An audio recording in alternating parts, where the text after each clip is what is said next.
नमस्कार दोस्तों, मैं चौहान सर आज बीपीएससी के संदर्भ में उसके सिलेबस के बारे में विस्तार से बताने जा रहा हूं। जो भी इच्छुक हो कि बीपीएससी एग्जाम देना चाहते हैं और आगे भविष्य में हम कोई अच्छे जॉब में जाना चाहते हैं, वो बड़े ध्यान से इसको देखिएगा और जो बातें मैं बताऊंगा उसको सटीकता से अपने जीवन में पालन कीजिए। अभी बीपीएससी ने वैकेंसी दिया, काफी सीटें हैं और बिहार सिर्फ बीपीएससी में ही नहीं, बिहार टीचर हो या कोई भी वैकेंसी हो, बहुत अच्छा काम कर रही है। तो नीतीश सरकार को इसके लिए पहले सैल्यूट दिया जाए, कितना अच्छा काम कर रही है। हम झारखंड में रहते हैं और झारखंड में हम देखते हैं एग्जाम होता है, एग्जाम कैंसिल हो जाते हैं, भ्रष्टाचार के आरोप लगते हैं। सच्चाई कितनी होती है मुझे जानकारी नहीं है।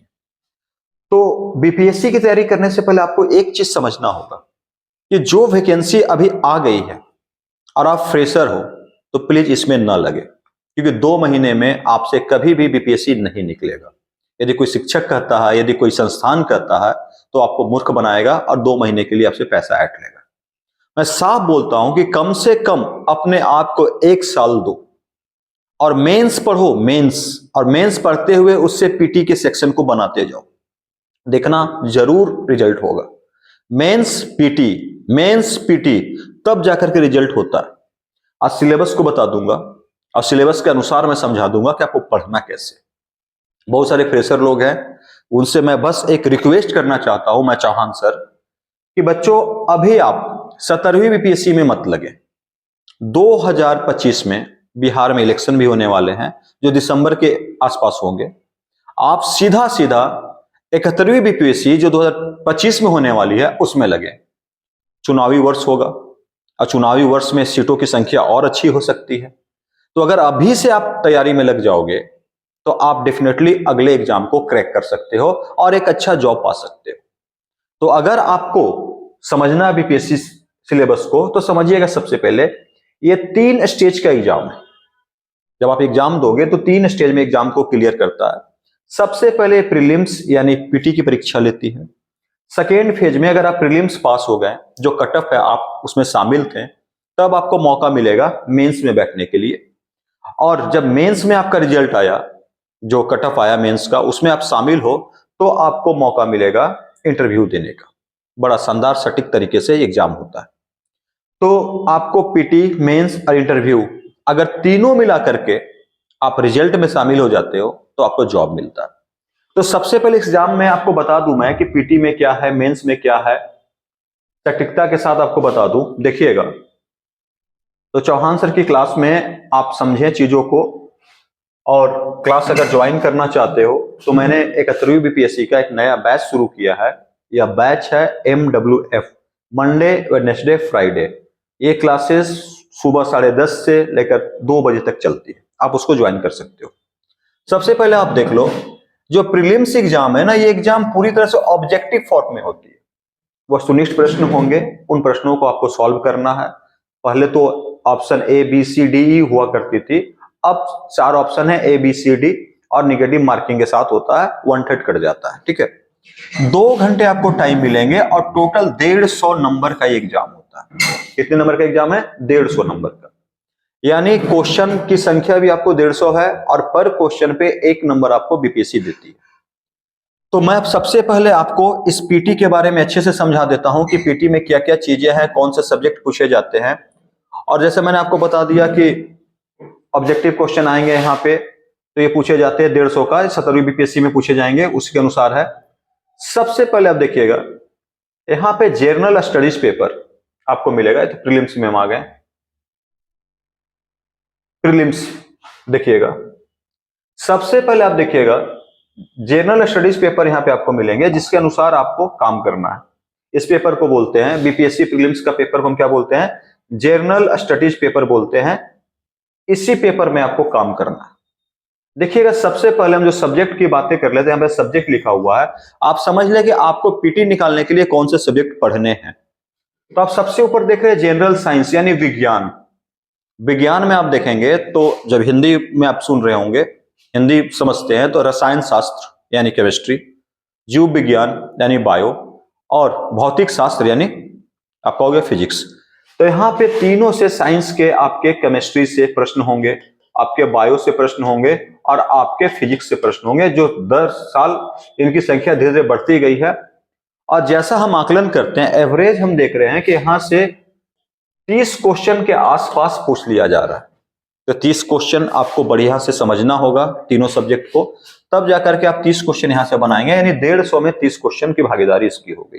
ठीक है, अब उसके बाद यहां पे लिखा हुआ events of national and international importance, यानी जो इवेंट हो रहे हैं, राष्ट्रीय और अंतरराष्ट्रीय घटनाएं, यानी विदेश में क्या घटनाएं हो रही है, विदेश में कौन सी सरकार बदल गई, बांग्लादेश में क्या हो गया, शेख हसीना के बाद बांग्लादेश में सरकार में कौन बैठा, मालदीव के साथ हमारा विवाद हुआ तो मालदीव के राष्ट्रपति कौन है, या हमने किसकी मदद की, हमने विदेश के लिए कौन सी योजना चलाई, मोदी जी किस देश में गए, या हमारे एम्बेसडर हैं या जो भी हैं, कोई ऐसी प्रणाली या कोई नई चीजें लाए हैं जो उसके चलते आपको पढ़ना पड़ सकता है, रक्षा मंत्री का, विदेश मंत्री का, मतलब टोटल, या पाकिस्तान के साथ रिलेशन को, ये सारे करंट की घटनाएं आपको यहाँ पे पढ़ना है। और साथ ही देश के अंदर जो घटनाएं घट रही है, देश के अंदर राज्यों में कुछ हो रहा, उसको हम बोलते हैं राष्ट्रीय महत्व की खबरें। तो राष्ट्रीय महत्व की खबरें भी आपको पढ़ना है, यानी देश में कौन कौन से प्रोजेक्ट नए आ रहे हैं, सारा चीज आपको पढ़ना। तो यहां से भी देखा जा रहा है कि लगभग 30 क्वेश्चन देखने को मिलता है जहां से आपको पूछ लिया जाता है, यानी लगभग 20 से 30 क्वेश्चन हर साल यहां से पूछ रहा है, यानी आउट ऑफ 150-60 क्वेश्चन आपको यहाँ पे मिल गए। तो आपको तैयारी करने का आपका नजरिया बनेगा कि हमको तैयारी कैसे करना है। अगला देखिएगा, history of Bihar and Indian history, यहाँ पे लिखा हुआ, यानी बिहार का इतिहास और भारत का इतिहास। दोनों इतिहास में अगर हम देखेंगे तो एक आता है जिसको हम लोग बोलते हैं एंशिएंट इंडिया, यानी प्राचीन भारत, दूसरा आता है हमारे पास मेडिवल इंडिया यानी मध्यकालीन भारत, और तीसरा आता है मॉडर्न इंडिया यानी आधुनिक भारत। यानी हमें ancient India, medieval India, modern India Jharkhand के संदर्भ में भी देखना है, और सॉरी बिहार के संदर्भ में देखना है, और भारत के संदर्भ में भी देखना है।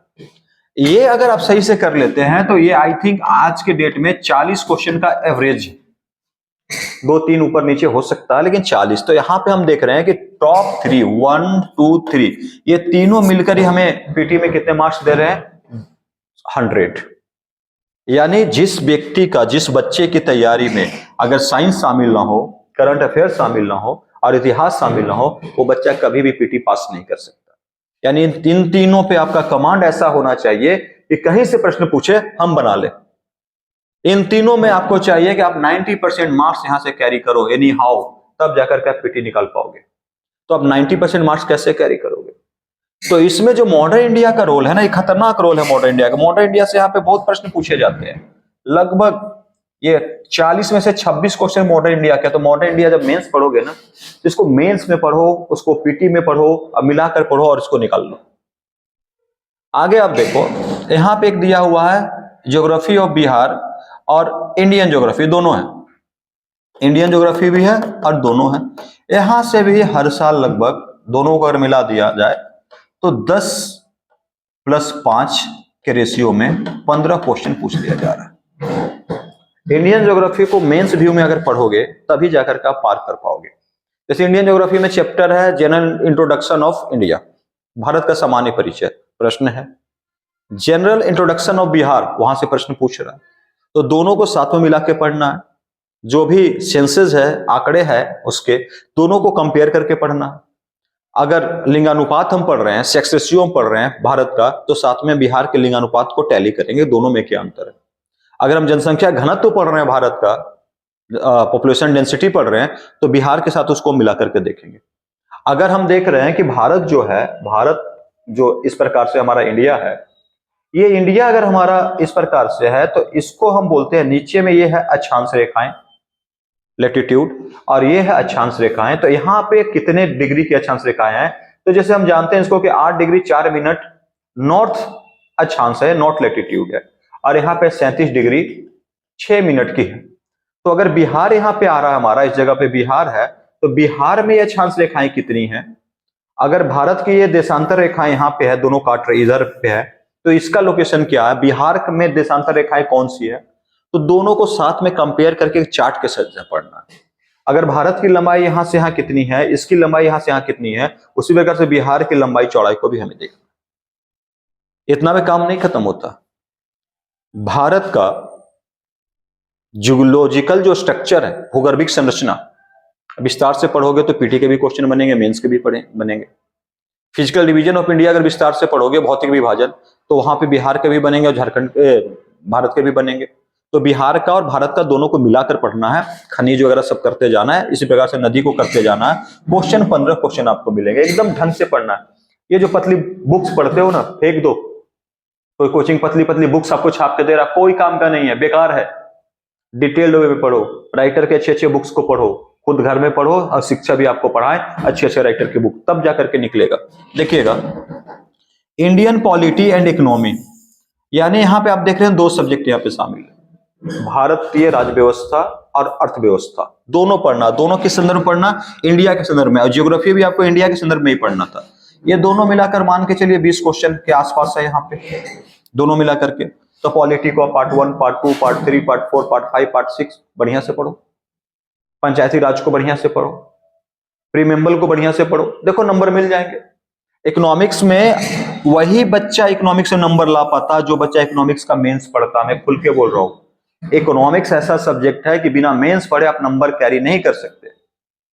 बजट आप पढ़ के जाओगे, बजट आपको तब तक नहीं समझ में आएगा जब तक मेंस में आपने बजट नहीं पढ़ा। इकोनॉमिक सर्वे तब तक नहीं समझ में आएगा जब तक आपने मेंस में इकोनॉमिक सर्वे नहीं पढ़ा। इंडेक्स पूछता है, रिपोर्ट्स पूछते हैं, कमेटीज पूछती है, अब पॉवर्टी पे कौन कौन सी कमेटी है, गरीबी पे कौन कौन सी कमेटी है, कितना कैलोरी का है, आप डिटेल पढ़ोगे तब ना, किस मेथड से निकाला जाता है। तो ये मेंस आपको पढ़ना पड़ेगा यहाँ पे। और साथ ही अगर हम बात करें तो बिहार के बारे में जो इंडिपेंडेंस की घटनाएं हैं, जो हम यहाँ से जोड़ के यहाँ पे पढ़ लेंगे। Indian national movement and roles of Bihar, ये देखना आपको, मैंने लिख दिया है आपको ऊपर में। ये जब भारत का फ्रीडम टाइम चल रहा था, मेनली हम इसको 1857 से लेकर के 1947 तक पढ़ते हैं, लेकिन उसमें 1905 से लेकर 47 के बीच के प्रश्न सबसे ज्यादा होते हैं, जिसको हम स्वतंत्रता आंदोलन बोलते हैं। इसमें गांधी जी का रोल बहुत है, तो गांधी जी से प्रश्न बहुत बार बिहार ने पूछ रखा है। और एक है मैथ्स भी है यहाँ पे, और जनरल मेंटल एबिलिटी भी है, ये 2 चीजें हैं। यहाँ से 10 क्वेश्चन है, तो आप सब मिलाकर देखोगे तो एवरेज रूप में आपका 150 क्वेश्चन के आसपास आ जाता है। आप तभी चीजों को पढ़ पाओगे, समझ पाओगे, जब आप सिलेबस को समझते हो कि मुझे फोकस कहां करना है। आपका 100% फोकस इस पे तो जाना ही चाहिए। जिस विद्यार्थी का इन 3 में से भी कोई भी एक पार्ट कमजोर है, वो बच्चा कभी रिजल्ट नहीं दे पाएगा। उसके बाद इन 3 पार्ट पे फिर से आपको मेहनत करना है, ज्योग्राफी पे, इंडियन पॉलिटी पे और इकोनॉमिक्स पे। ये 3 पार्ट को अलग बांट लो, ये 3 पार्ट मिलकर भी आपको खासा नंबर दे रहे हैं। मेंटल एबिलिटी और मैथ्स है 10 नंबर का, ज्यादा नहीं पूछता है, नॉर्मल क्वेश्चन होते हैं। आप अगर कभी सीजीएल का मैथ्स पढ़े होंगे, आप नॉर्मली इसको पढ़ा लेंगे। देखिएगा, ये तो पैटर्न था आपका बीपीएससी का, पीटी का। मेंस में अब अगर आप देखेंगे तो मेंस में देखिए पेपर है आपको। मेंस बड़ा सिंपल है बीपीएससी का, और कुछ समय पहले इसके बहुत सारे रूल्स चेंज हुए हैं, सिलेबस चेंज हुआ है। चेंज सिलेबस में मैं आपसे बात कर रहा हूं। देखिएगा, एक है जनरल हिंदी क्वालिफाइंग मार्क्स का, 100 क्वेश्चन होंगे, बस क्वालिफाई करना है।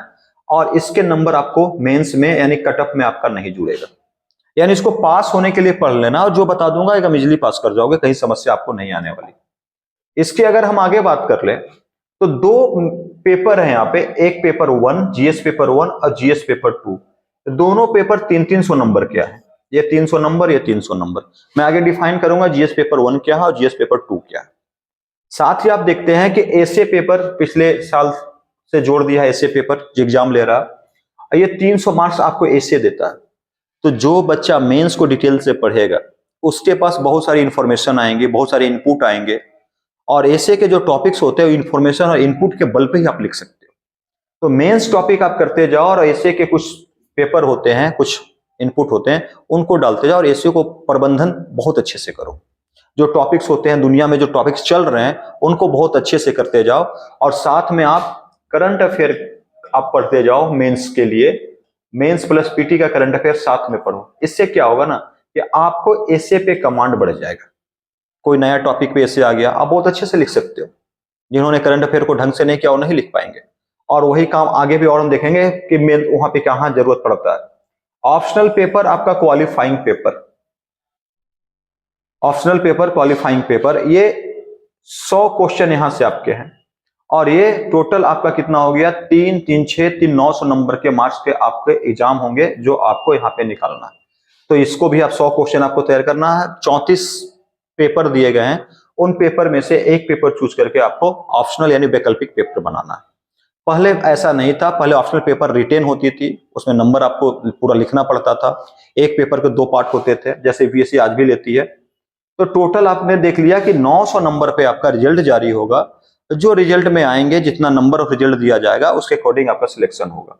और सारे पैटर्न में एग्जाम आप देख रहे हैं, सबके लिए टाइम जो दिया जा रहा है आपको मात्र 3 घंटे का टाइम है और 3 घंटे में आपको लिखना है। अगर हम बात करें जनरल स्टडीज पेपर 1 की बात करें, इस जनरल स्टडीज पेपर 1 में आप देखोगे तो बहुत अच्छे तरीके से मैंने यहां पे कर दिया है ताकि आपको समस्या ना हो। देखिएगा, एक है आपका इंडियन कल्चर के ऊपर प्रश्न आते हैं, भारतीय संस्कृति। यहाँ पे 2-3 संस्कृति के प्रश्न बार बार पूछे जा रहे हैं। कभी आप क्वेश्चन बैंक को देखना, अगर किसी एग्जाम को आप दे रहे हो तो आपको सबसे बेहतर है उसको पैटर्न को समझना है। तो प्रीवियस ईयर के जो प्रश्न होते हैं उनको आप देखते जाओ और चीजें बहुत आसानी से आपको बनते जाएगी। तो यहाँ पे आपको पालकालीन संस्कृति, मौर्यकालीन संस्कृति, 2 ही 3 चीजें हैं जो बार बार पूछ रहा है। आप उसको एक बार देखोगे तो आप बहुत अच्छे से इसको कर पाओगे और बहुत डिटेल वे में हम लोग मेंस आंसर इसको करने वाले हैं। ठीक है। मॉडर्न हिस्ट्री ऑफ इंडिया यानी भारत का आधुनिक जो इतिहास है, यहां से आपको प्रश्न पूछे जाएंगे और इसमें विशेषकर गांधी शामिल है, इसमें विशेषकर सुभाष चंद्र बोस शामिल है, इसमें विशेषकर नेहरू शामिल है। और जो क्रांति घटनाएं हुई थी जब झारखंड और बिहार एक में था, जो हम झारखंड में आप बहुत नाम सुनते हैं, जो विद्रोह हुए झारखंड के, सारे विद्रोह को बहुत ढंग से पढ़ना है और आप बहुत ढंग से इसको लिख पाओगे। और देखिए, सिलेबस में क्वेश्चन के अकॉर्डिंग पढ़ाई कीजिए। ये नहीं कि हम जाकर के मैसूर सभ्यता पढ़ रहे हैं, हम जाकर के कुछ और पढ़ रहे हैं बिना मतलब का। बिना मतलब के पढ़ाई से बचिए, स्मार्ट बनिए। आगे देखिएगा, एक स्टैटिक पोर्शन है, एनालिसिस है, डायग्राम्स है, ग्राफ्स है।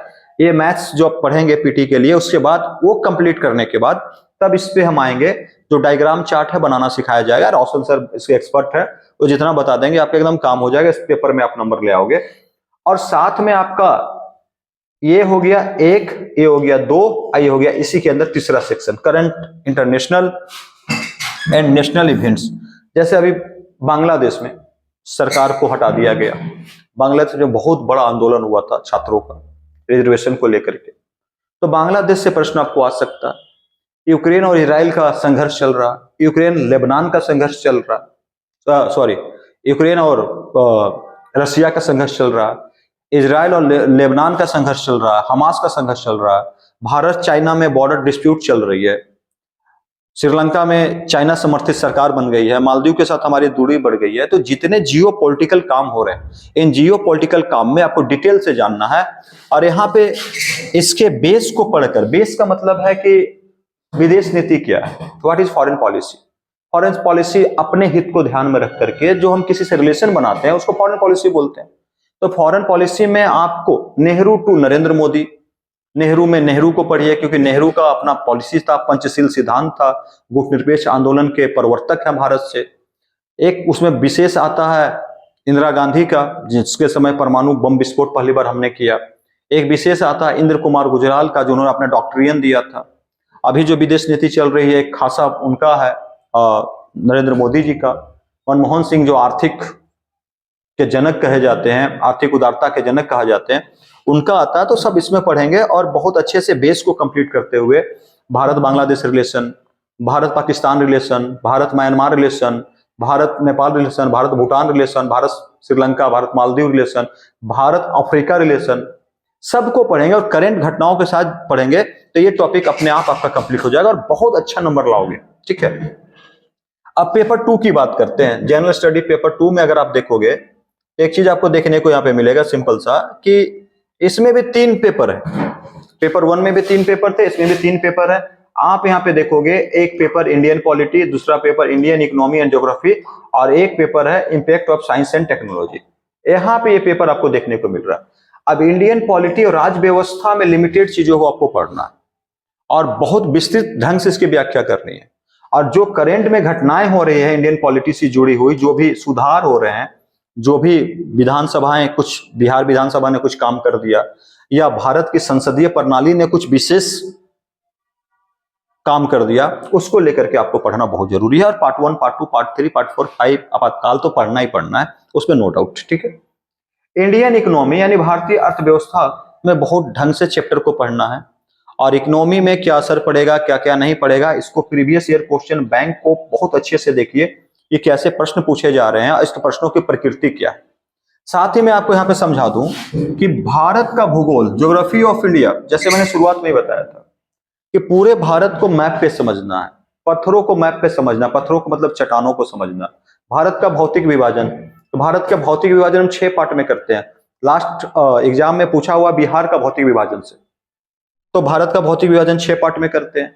तो 6 पार्ट में पहला पार्ट हिमालय को देखते हैं, दूसरा पार्ट उत्तर भारत का विशाल मैदान को देखते हैं, एक रेगिस्तान को देखते हैं, एक प्रायद्वीपीय भारत को हम देखते हैं, प्रायद्वीपीय पठार जिसे बोलते हैं, एक हम देखते हैं जो हमारा जो कोस्ट है, पश्चिमी कोस्ट और पूर्वी कोस्ट, उसको देखते हैं, आइलैंड को देखते हैं।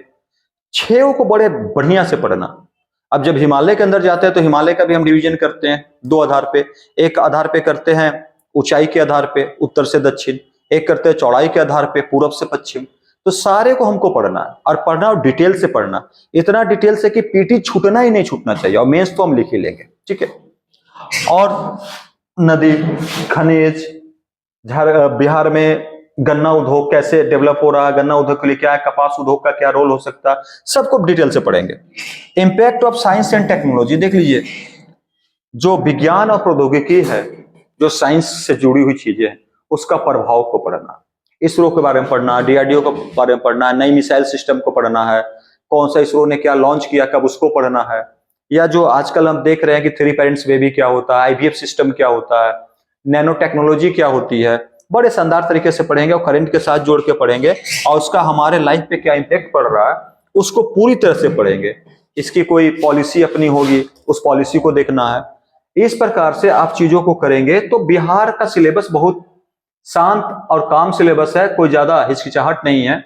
और इसी में आपने एसए पेपर जो हमने बताया था, निबंध का पेपर मेंस में आपको लिखना है, और जो हिंदी के पेपर में ये सब जो चीजें आपको बोर्ड पे दिख रही है, ये सब आपको हिंदी के पेपर में बनाना है। तो मैं चौहान सर आप लोग से यही अपील करना चाहता हूं कि बाबू, अगर आप सच में बीपीएससी एग्जाम देना चाहते हो तो खुद को 1 साल कम से कम दो। बीपीएससी की एग्जाम देने से क्या होगा ना, बीपीएससी पढ़ाई करने से क्या होगा कि आप जो छोटे एग्जाम होते हैं बिहार में, बिहार एसएससी या जो सीजीएल के एग्जाम हो रहे हैं, आपका सब एक साथ कंप्लीट हो जाएगा। और आपके पास ऑप्शन क्या होगा कि आप बीपीएससी लिखो, आप बिहार का दरोगा की तैयारी करो, आप बीएसएससी क्लर्क सचिवालय सब तैयारी करो, टाइम टाइम पे एग्जाम होता है, साथ में आप एसएससी सीजीएल एनटीपीसी सब एक साथ तैयार हो जाएगा। क्योंकि आपका जीएस का लेवल इतना हाई जा रहा है, इतना ऊपर जा रहा है, मैथ्स के लेवल इतने ऊपर चले जाएंगे, इंग्लिश में अलग से हाई लेवल का इंग्लिश करवा दूंगा यहाँ पे, ताकि आपको कोई दिक्कत ना हो। तो एक सिलेबस के अनुसार अगर हम पढ़ें और दूसरे सिलेबस को मिक्स कर दें, 1 साल बाद आपके पास नौकरी के कई दरवाजे खुल जाएंगे। कोई कोचिंग आपको नौकरी नहीं देगा, मैं आपको नौकरी नहीं दूंगा, मैं आपका सिलेक्शन नहीं करा सकता, मैं पढ़ा सकता हूं, सिलेक्शन आपको लेना होगा। आप जब मेहनत करोगे कंफर्म सिलेक्शन होगा, और जब आप सिलेक्शन लेके हमारे पास आते हो तो हमें बहुत खुशियां होती है। अभी बीपीएससी में कई विद्यार्थियों ने सिलेक्शन पाया तो हमें खुशियां होती है, रेल मंत्रालय में गए, उत्तर प्रदेश लोक सेवा आयोग में गए तो हमें खुशियां होती है। तो आपसे ज्यादा कोई अगर खुश हो रहा है तो शिक्षक होते हैं, चाहे मैं ही नहीं, कोई भी शिक्षक हो, जिनके विद्यार्थी पास कर जाते हैं वो बहुत खुश होते हैं। तो इस प्रकार से मैं आपको बता देता हूं कि अगर आपको झारखंड में कहीं भी बीपीएससी का तैयारी करना है तो संबोधि आईएएस एकदम आपके लिए परफेक्ट जगह है। आप तैयारी करें, और ये सिलेबस है आपके लिए। और हम आते हैं आप नई बैच में तो आपको कुछ छूट भी दिया जाएगा, जन्मेश सर हैं वो छूट के बादशाह हैं, छूट देते हैं। और हमारा काम है पढ़ाना, परिमल सर का काम है पढ़ाना, और भी जो शिक्षक हैं उनका काम है पढ़ाना। सब मिलकर पढ़ाएंगे, ढंग से पढ़ाएंगे और मिलकर बढ़ेंगे एक फैमिली के जैसा। और वीडियो अगर आपको अच्छा लगा तो दूसरे तक भी भेज दे, ताकि वो भी समझ सके सिलेबस क्या होता है, पीटी क्या होती है, मेंस क्या होता है। और मेंस क्लियर करने के बाद आपको पता है कि इंटरव्यू आपको देना है, तो इंटरव्यू में आप जाओगे। तो इंटरव्यू भी एक दिन में तैयार नहीं होती है, पूरे साल हम इंटरव्यू की तैयारी क्लास में ही करते रहेंगे। धन्यवाद, नमस्कार, जय हिंद दोस्तों, मैं चौहान सर।